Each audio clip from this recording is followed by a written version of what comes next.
então, começando, só para fazer uma breve introdução, para quem não nos conhece ainda, a gente trabalha com performance, então, em todas as áreas, né? A gente trabalha muito focado em tráfego, na gestão de leads, em gestão de processos e equipes e na parte dessa questão processual do marketing mesmo. Mas a gente tem um grande apreço, um grande carinho em trabalhar com empresas de mulheres, que são fundadas por mulheres e que têm na sua gestão mulheres presentes, né? Todas as mulheres, né? Mulheres travestis, mulheres cisgênero, enfim. Todas as mulheres, porque a gente sabe que a gente tem ali alguns anos pela frente para poder ter uma equidade. Então, no ambiente corporativo, no mercado, a gente tem muito essa bandeira, digamos assim, essa luta por uma questão mais igualitária. E aí, o nosso tema de hoje, a gente tem muito apreço, né? Toda vez a gente fala, a gente adora esse tema, a gente adora esse tema. Então, quando a gente fala em B2B, nem sempre é claro, né? Nem sempre é entendível, é lógico o caminho que a gente vai seguir com relação à mídia. Às vezes fica alguma dúvida, fica algum receio de fazer um investimento que não dê certo, que possa pegar pessoas que não são desse meio. Então, a gente veio trazer alguns exemplos e algumas aplicações no dia a dia. A gente trabalha bastante com o mercado B2B para os nossos clientes, enfim. E nós, né, estávamos sendo uma empresa B2B, a gente trabalhou também muitos anos com esse foco. E aí, começando com o conteúdo, a gente comenta muito, assim, que no B2B, as empresas, né, elas são compostas por pessoas. E quando a gente está falando de mídia, a gente está falando nada mais, nada menos do que chegar nas pessoas certas. Então, uma mídia efetiva, uma mídia que chega no público que tem que chegar, que chega no público que vai fazer a ação que a gente está esperando. Então, o nosso foco hoje é muito nisso. Como que eu vou chegar no público B2B que eu preciso? Como que eu vou mostrar minha marca? Como que eu vou colocar minha solução como uma solução que a pessoa vai poder considerar, né? Na hora de fazer uma contratação, enfim. E aí, começando, então, com esse conteúdo, o que a gente traz primeiro? Quando a gente pensa em mídia B2B, a gente logo pensa normalmente em LinkedIn, né? Qual é a rede social corporativa que a gente vai usar? Não que o LinkedIn seja ruim, o LinkedIn é ótimo, dependendo da empresa, ele é realmente uma das melhores mídias. Então, quando a gente está falando de contratação, quando a gente está falando de empresas que têm essa relação ali com o colaborador, pode ser realmente a melhor mídia. E também, dependendo da aplicação, para outras também. Mas a gente também encontra alguns recortes de cargo, alguns recortes de setor, de segmento, dentro de outras redes, como o Facebook mesmo. Né? A gente conseguiria trabalhar ali algumas mensagens dentro desse recorte, claro, dependendo da área de atuação, porque a gente sabe que tem alguns clientes, inclusive nossos, que são específicos, muito, muito específicos dentro da área deles. Então, por exemplo, a gente tem um cliente que não basta a pessoa ser de TI, né? Ela tem que ser de TI, que faz uma ação específica, que trabalha com Linux. Então, assim, é o específico do específico. Eu não vou conseguir esse reporte no Facebook. Sim. Eu vou jogar ali algumas questões mais institucionais, alguma coisa nesse sentido, mas na captação de leads, realmente, eu vou começar a trabalhar em outro formato. Beleza. Portais especializados também, até vou deixar eles comentar um pouco, porque a tem assim, uma estratégia de mídia para portais que eu acho excelente, que é um ciclo vicioso do público, que a gente consegue, né, ter também esse olhar para um público um pouco mais específico e aproveitar ele depois. Sim, eu ia tentar falar que de forma geral, né, a gente tem que alcançar o público de uma forma bem segmentada. Então, assim, se eu contratar um disparo de e-mail, que era a estratégia que está comentando, né, de um portal. Eu preciso, então, alinhar com esse portal qual é o público, né, se ele tem como segmentar esse público, né, que vai receber esse envio de e-mail. Porque aí eu vou ter certeza que aquele público aí é um público qualificado, porque o portal fez, né, fez um mapeamento desse perfil de lead, e eu, a partir disso, vou impactar ele, né, então ele acessando a minha página. Eu consigo, no futuro, continuar me relacionando com ele, então, fazendo remarketing, né? Utilizando outras estratégias que vão... a gente vai, então, vamos dizer assim, ir criando realmente nosso público bem segmentado. Eu acho que esse é o ponto principal. Existem portais muito nichados, né? Então, dependendo desse nicho que esse portal se comunica, essa base de nicho, com certeza, vai ser muito boa para mim. Então, é uma estratégia que muitas vezes é acessível. Então, normalmente, sim, disparo de e-mail que a gente mais gosta, né? Porque é uma comunicação mais direta e realmente as pessoas acabam, se aquilo é atrativo para ela vai acessar, né? Então, até uma questão de relacionamento. Daqui a pouco nós fazendo e-mail, então, fim de funil, faz algo mais meio de funil, topo de funil, para que as pessoas conheçam e elas acessem que aquilo é bom para ela. Então, o futuro, aí sim, vai lá e faz o remarketing. Então, essa estratégia ela é ótima. E ela é então aplicada ao público que aquele portal tem. Né? Então, ter certeza que eles têm uma boa segmentação, como que eles fazem a segmentação, se é o público que eu busco realmente. E até tem um exemplo muito engraçado, assim, por exemplo, um portal que fala da indústria farmacêutica. Eu posso ter nesse portal pessoas que fazem as compras, né? Pessoas que estão ali lidando com material de laboratório no dia a dia. Eu posso ter pessoas de gestão, eu posso ter pessoas de marketing. Então, as empresas, elas se encaixam de formas diferentes para aquele portal, para aquele veículo. Então, é esse olhar, assim, de entender também como que eu posso encontrar as pessoas certas para o meu nicho, para a solução que eu ofereço, porque isso é o mais importante na hora de ou passar um briefing para alguma agência, ou vocês definirem como que vão ser os próximos passos na mídia.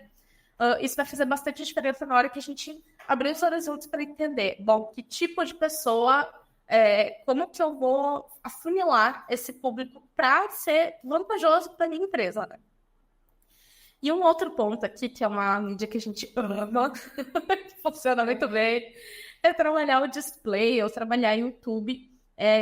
Aqui a gente vai trabalhar para formar um interesse nas pessoas. Então, tem ali uns públicos display no Google Ads mesmo, que é enfim, conta no Google acaba sendo mais comum das empresas abrirem, né? Até ter por conta, assim, muitas áreas de marketing tem internamente já conta, já fazem anúncios, já usam.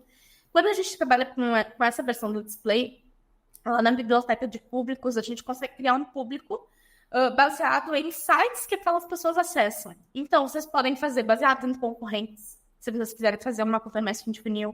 Vocês podem fazer baseado em notícias, em portais corporativos que tenham a ver com o segmento de vocês. Então, assim, é infinito a possibilidade de trabalhar esse display. E aqui vocês estão apresentando a marca. Né? Aqui vocês estão dizendo, oi, gente, eu existo, eu posso ser uma boa solução para vocês, eu posso ajudar vocês a identificar um problema, a solucionar um problema. Então, aqui a gente usa bastante essa estratégia e indica vocês darem uma fuçada lá, darem uma olhadinha, porque esse tipo de campanha é maravilhoso. E a do YouTube também é bem parecido, né? Só que canais que as pessoas acessam. Então, o perfil de né? Você falou. Então, provavelmente ele vai buscar canais relacionados com temas de TI. Então, é uma outra estratégia também que ajuda muito a não alcançar aquele inventário geral ali do Google. Então, é uma boa estratégia daí segmentar por canais. E aí, aqui a gente tem aquele problema das redes sociais, digamos assim, né? Eu até tenho lá no Google pessoas que têm interesse em real informação, mas aquelas pessoas acabam ainda sendo muito amplo essa segmentação do interesse.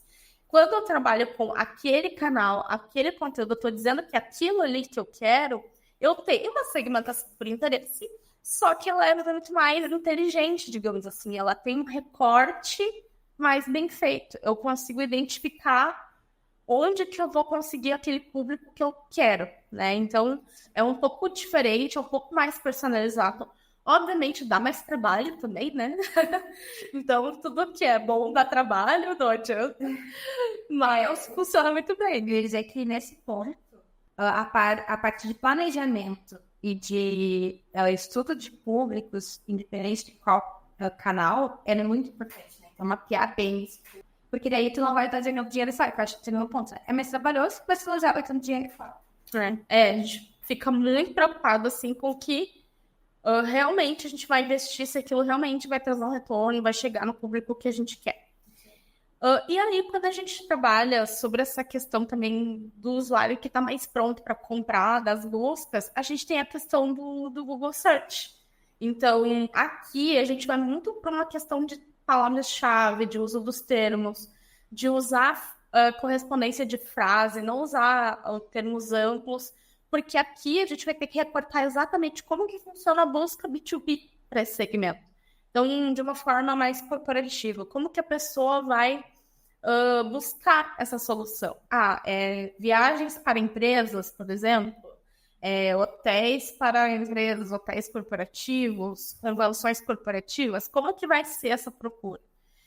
E isso também a gente sempre cuida muito para se atentar à questão de usar as ferramentas de palavra-chave, enfim, fazer todo esse levantamento, um estudo bem feito, com base nos concorrentes, com base no segmento, para que essa estratégia seja efetiva, né? Tudo que a gente vai falar aqui, quanto mais bem planejado, mais organizado, verificar também essa questão de cobertura, a gente sempre fala, quando fala de mídia, né?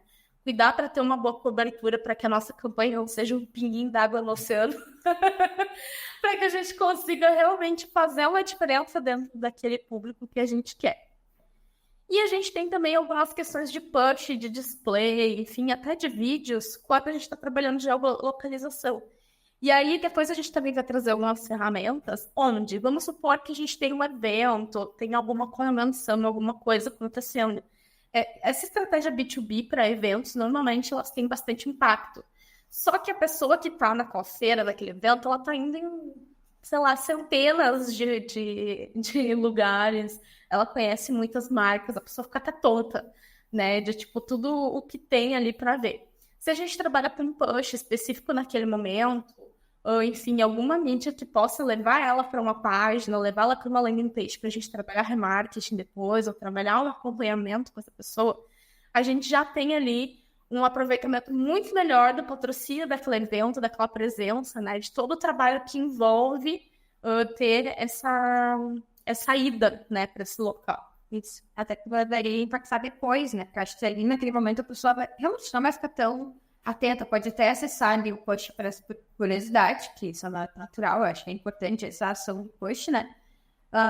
Mas depois, aí sim, com mais tempo, se você consegue continuar esse relacionamento com a aula.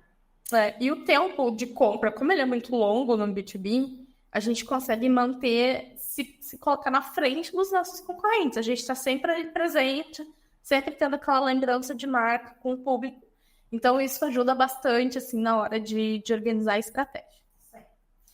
E aqui a gente quis trazer muito essa parte do remarketing, né? Então, assim, eu tenho uma estratégia toda de visibilidade, eu vou ter ali redes sociais, eu vou ter daqui a pouco um display programática, publi editorial acontecendo, release indo para o ar, muitas coisas relacionadas à marca.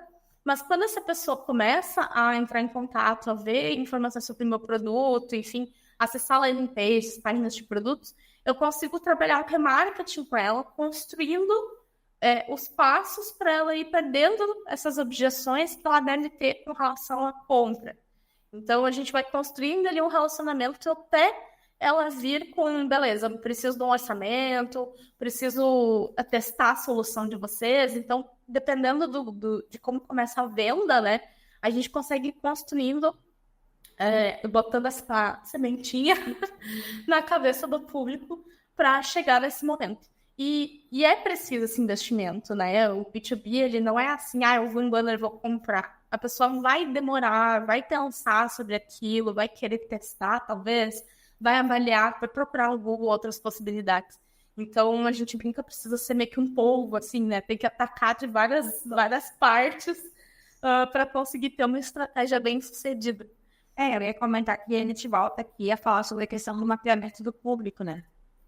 O ideal é muito importante a gente mapear e até trazer essas características que a gente falou no início de cargo, né, comportamento, que daí a gente consegue também trazer conteúdos que são interessantes desse público, nesse remarketing, e também para que quando eles tenham impactado de novo, ele continue acessando, né, os nossos conteúdos. Então, é bem importante que esse público, o conteúdo que apareça para ele, dê continuidade nesse processo, né? Porque ele siga ali acompanhando aquela marca, né? Então, acho que falar de novo da pessoa faz muito sentido, né? Tem que ter um bom planejamento para aí mapear esses portais, né? E de canais, para aí a gente voltar ali com o remarketing de uma forma mais estratégica também. né? E aqui a gente até pode entrar numa parte também de inbound marketing, né? A gente já fez uma live que é só sobre inbound, que pode ser bem útil para quem tá dando uma olhadinha aqui. É uma live de um tempinho atrás, vocês vão achar aqui no canal.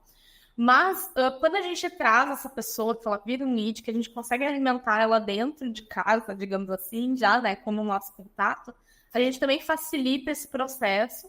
E do mesmo jeito que a gente olha para cada e-mail do inbound marketing, a gente tem que olhar para cada tipo de anúncio que a gente está fazendo, em cada impacto que essa pessoa vai ter. Ela está mais pronta para comprar, ela vai no Google procurar, ela, enfim, vai ter um impacto ali de algumas formas. Ela acessou o site na página de produto, ela pediu um orçamento, enfim.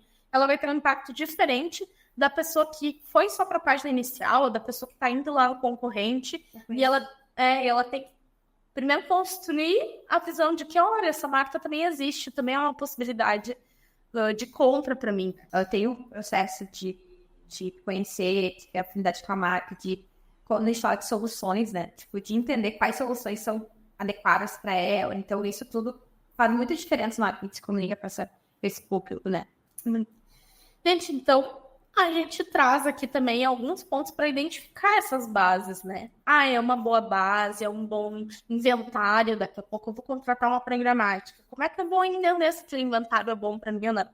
Então, a gente trouxe alguns pontos. Eu preciso entender faixa etária, que daqui a pouco minha solução pode ser muito adequada para uma faixa etária e para outra não. Ou eu vou entender, a faixa etária vai me ajudar a entender quem usa e quem tem poder de decisão.